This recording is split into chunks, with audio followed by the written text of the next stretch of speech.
So finally मी माझ्या पप्पांच्या गावी आली होती काल रात्रीच. आम्ही चाललो आहोत आमच्या गावच्या देवळात. तुम्हाला मी दाखवतो की किती कष्ट लागतात. आता तरी 1 मिनिट पण नाही झालाय चढून, पण मी तुम्हाला दाखवते. एवढं चढून मग त्या देवळात पोचतो आम्ही. अर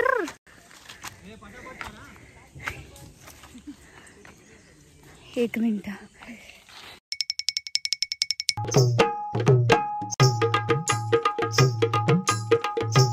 घाबरे चाल दे पुढे. येऊ दे सगळ्यांसोबत जाऊ. ते लोक हळू येणार आहेत आता. ते चले बाबू. बघा इकडे वर दम लागलाय. सो आम्हाला आमच्या देवळात जाण्यासाठी हा डोंगर क्रॉस करावा लागतो. तर तुम्ही बघू शकता किती स्ट्रगलिंग चाललं आहे देवळात जाण्यासाठी. वरून खूप ऊन असल्यामुळे आम्ही घामाने पूर्ण भिजून गेलो होतो. आम्हाला प्रत्येक जणांना असं हात धरून वर खेचावं लागत होतं. खूप जास्त स्ट्रगल केलं होतं आम्ही देवळात जाण्यासाठी.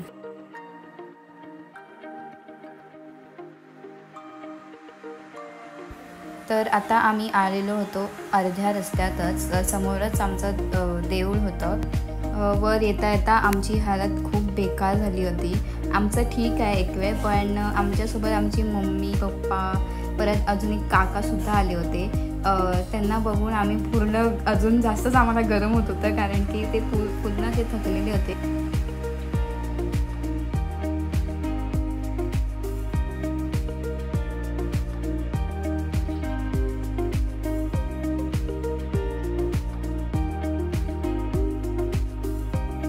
साईडला देवाकडे उभाच ना. आता इथून आम्ही चालत गेल्यावर आमचं मंदिर येणार आहे. तुला कसं वाटतंय? थकलास तू?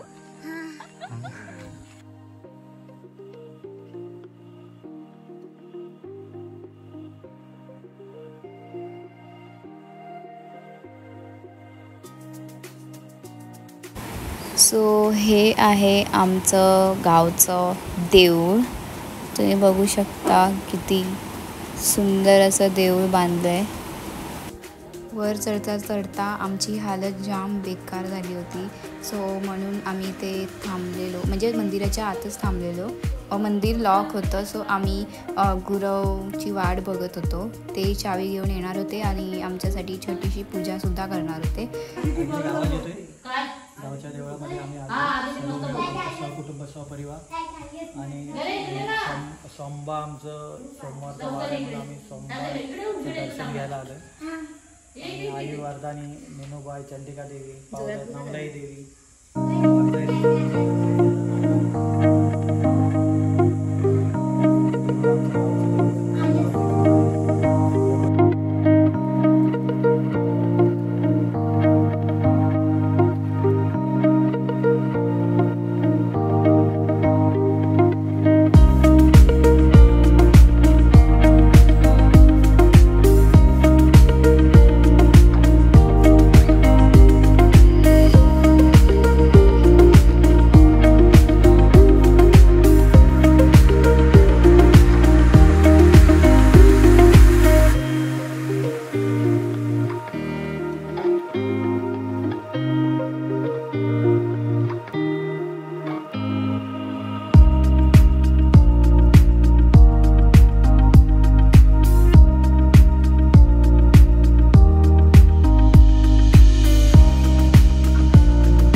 हाय बोल.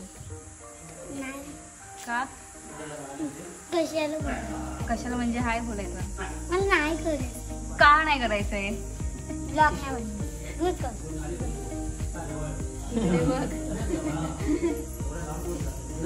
झाला झाला.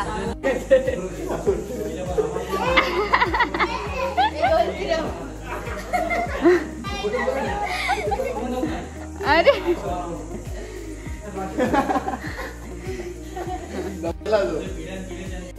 घरी परत येताना आमची वाट चुकली होती, सो आम्ही परत वेगळ्या वाटेने घरी आलो. घरी आल्यानंतर आम्ही नदीवर जाणार होतो. कोकणी आणि तू मी कोकणी आणि तू. तर आम्ही आता चाललेलो आहोत आमच्या वाड्याकडे पोवायला. तर तुम्हाला मी दाखवते आमची नदी. हा म्हणजे आमच्या शेताकडे. तर तुम्हाला मी दाखवते. चला. सगळं तोंडाला. हो. तर गावाला आला की थोडं गावठी बनावं लागतं.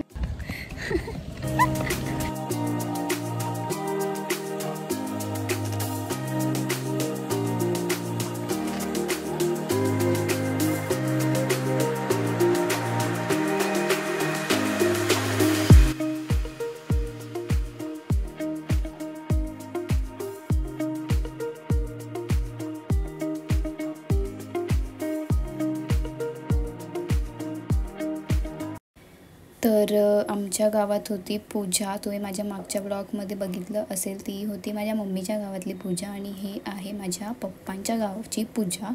तर 2 वेगवेगळ्या पूजा होते. सो बघा तुम्ही किती प्रचंड मेहनत घेत आहे सगळ्या वाडीतले माणसं. आणि सुंदर असं ते केळ्याचं बनवलेलं होतं.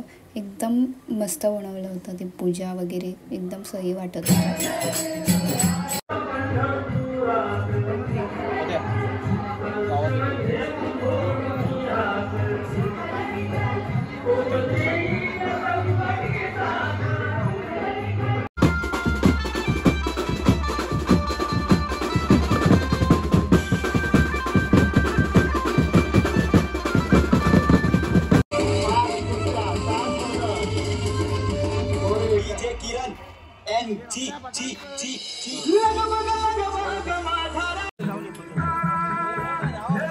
काकी कसं वाटतंय नमनात बघायला आले? छान वाटतं.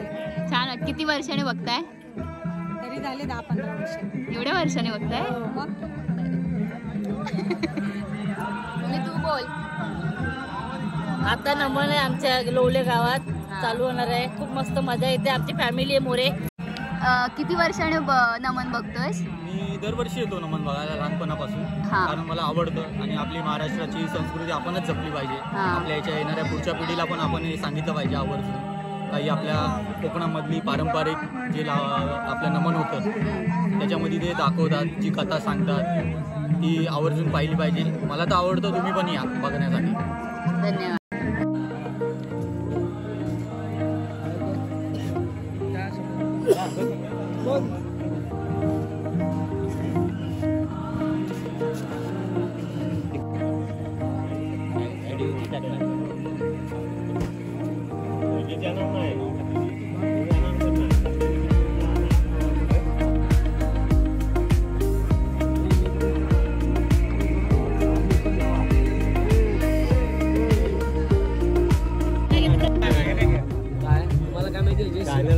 शूटिंग करायचं आहे ना तर तुम्हाला आम्ही सांगतो. आम्ही आमच्या रोज आजचा 59वा कार्यक्रम आहे. रेग्युलर लोक शूटिंग चालू आहे आपल्याकडे.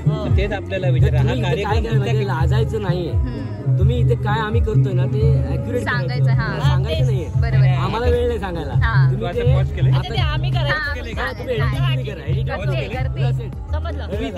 आम्हाला वेळ नाही. 2 मिनिटं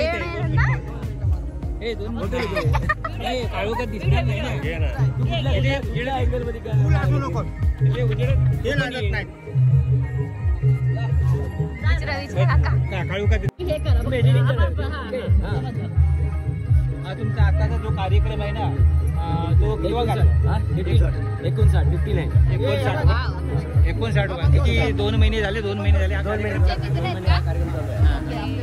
2 महिने झाले ना कार्यक्रम चालू आहे. बरं. आता याच्यानंतर पुढे आणखी मुंबईत वगैरे केलेत का तुम्ही कार्यक्रम? मुंबईत यावर्षी नाही, गेल्या वर्षी दिव्यात केले. दिव्याला केलेला कार्यक्रम. आता 60वा कार्यक्रम 25 तारखेला आहे. मस्त. 2 आणि आता याच्यानंतर स्टॉप. आता पावसामुळे थांबावं लागणार आपल्याला. नाही तर अजून काय पर्याय आहेत आपल्याकडे. ठीक आहे. पण नाही. ओके.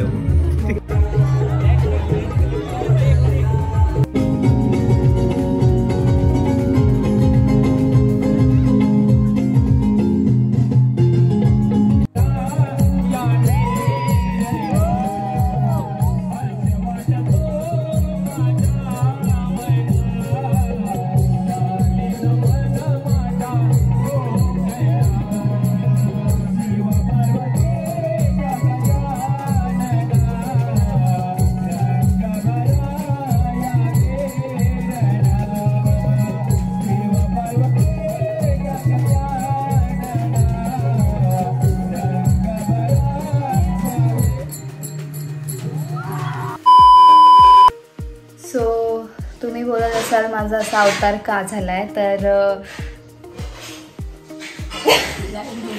खरंच म्हणजे आम्ही एवढं उत्सुकता दाखवली नमन बघण्यासाठी की मस्त, आणि खूप फेमस नमन होतं ॲक्च्युली ते. आम्हाला सगळे सांगत होते की खूप मस्त टॉप लेवलचं नमन आहे. सो आम्ही लवकर जेवून वगैरे आम्ही बसायला गेलो तिकडे पुढच्या रांगेत. पण थोडंसं नमन झाल्यानंतर अचानक वादळ, पाऊस, वीज चमकायला लागली आणि पूर्ण ते नमनच कॅन्सल झालं. सो येस, तुम्ही बघू शकता मी पूर्ण भिजून आली आहे. सो येस, आपल्या नशिबात ते नमन नव्हतं, म्हणून आपण भेटूया पुढच्या ब्लॉगमध्ये. Thank you for watching.